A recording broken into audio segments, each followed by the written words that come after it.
King, the king of the blues, he basically stayed in one position throughout his 60-year career.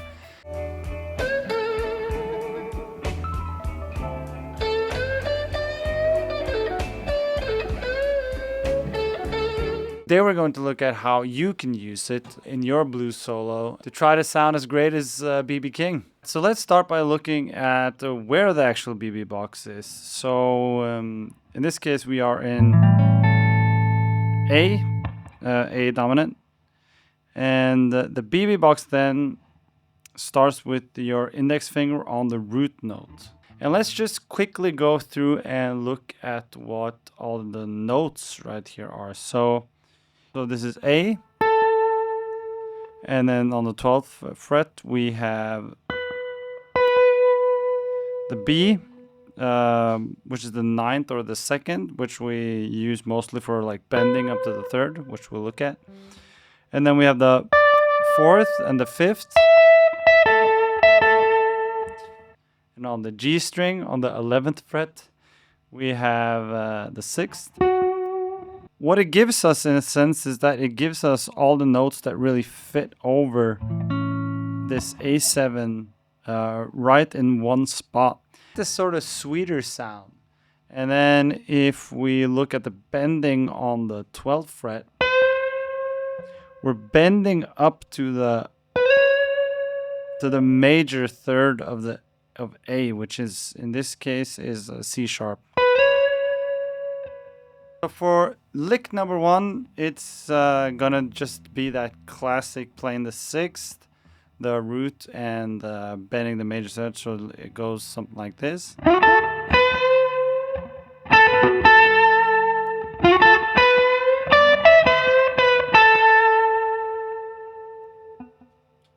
Alright, so let me do that again. You slide up to the 6th. So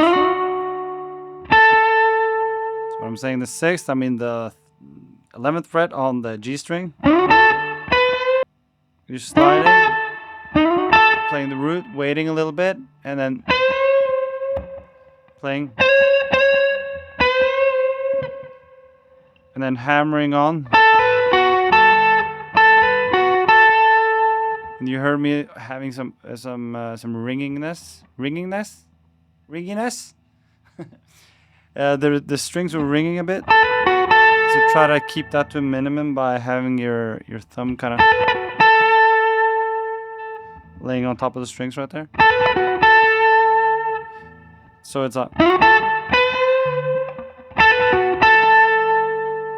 And then we're doing the 6th again. Bending up to the major third. 10, 12 on the E string. And here you have to roll. So you have to kind of roll this. It's on the same fret. That's a really nice one to...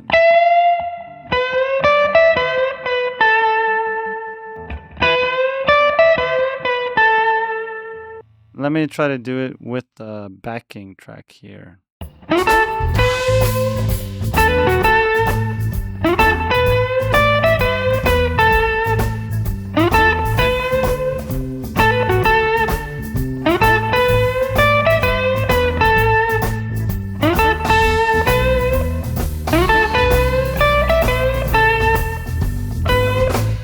Another thing that you probably see me do is that, like, you're doing this raking, and just if I look at this camera right here, like I'm sort of muting, well, not sort of, I am muting, so I'm holding down that root and then raking the strings and then giving that B string sort of a little extra oomph, and then I'm also muting with my left hand. And you also do it on the E string on the 12th fret. The lick number 2 that we're going to look at plays something like this. It really fits over the D, the 4 chord. because we have right under our fingers, we have that D chord right there, and we have the 3rd. We have the 6th and the 7th. We play the starting lick, but now we're ending on it, like the starting lick that we had before, and now we're ending on it. So it would be.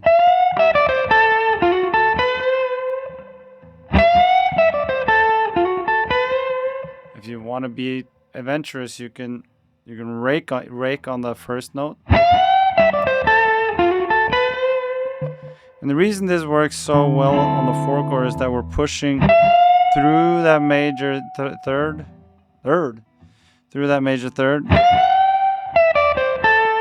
7th, 5.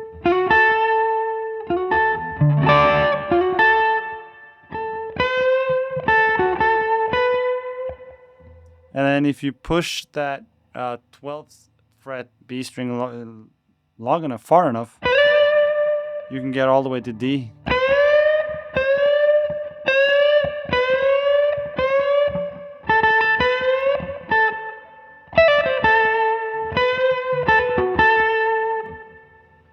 Alright, so let's try to play that with the band.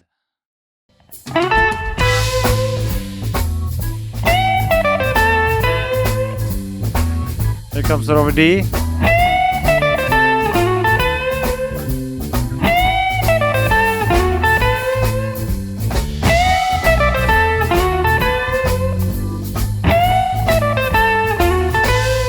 Works over all the chords.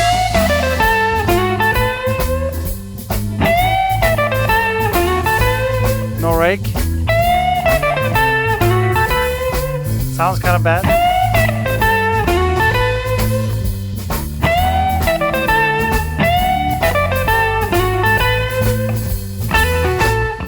Alright, so we got lick 1 and lick 2. Hopefully you got those down. And then now we're going to be a bit adventurous and we're going to look at one that's a bit more different. And I heard the great blues player Chris Kane play this. You can find this online. I'll put a link down to it. He plays it in his solo where he plays with Kirk Fletcher at that Cadillac Zack bar in California.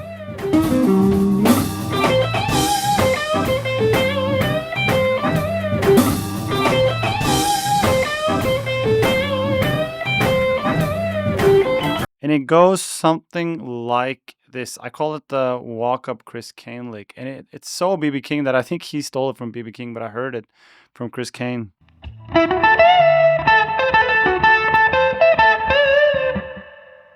So one more time.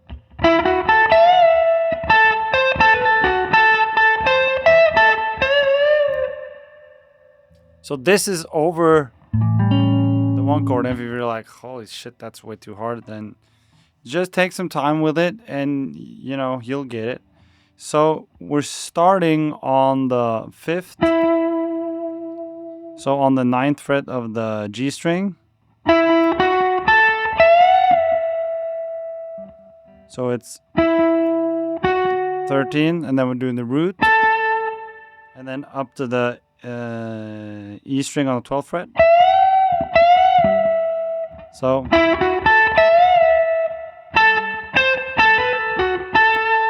So first up to the minor 3rd. And here comes what I think is the tricky part, is that you're pushing the 13th fret on the B string. So you're pushing the minor 3rd up to the major 3rd.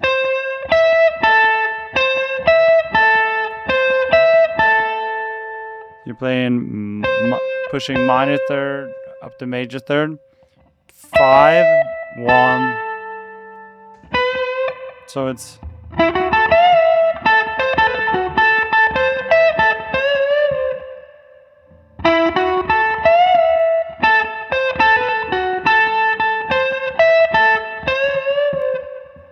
but I think the hardest one, or for me at least, it was the hardest one to play, because you have to do the bend with 1 finger. So you have to do. And on the last one, you have some support from your middle and index finger, but your ring finger has to do all the work by itself.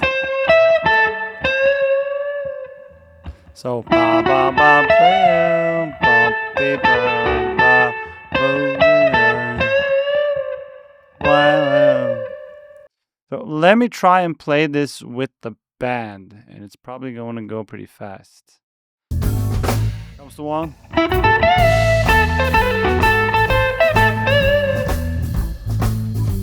Again.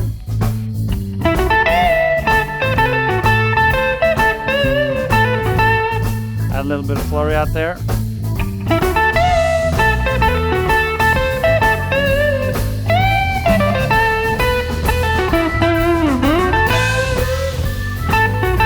Just have fun.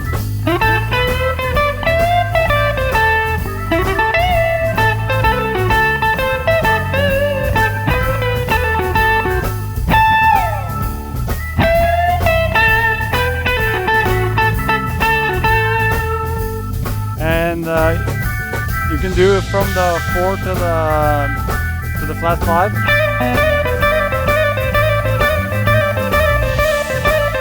can just play that around to the entire progression, just to build momentum for the band.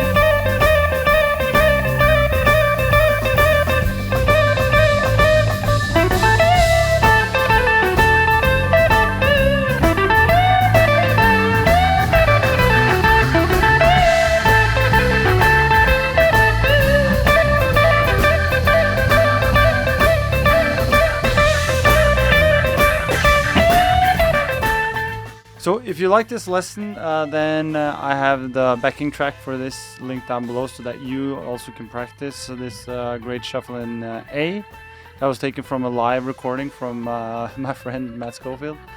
And if you're looking to have some private lessons, then send me an email. That will be below. There's a waiting list for my course that's playing the changes.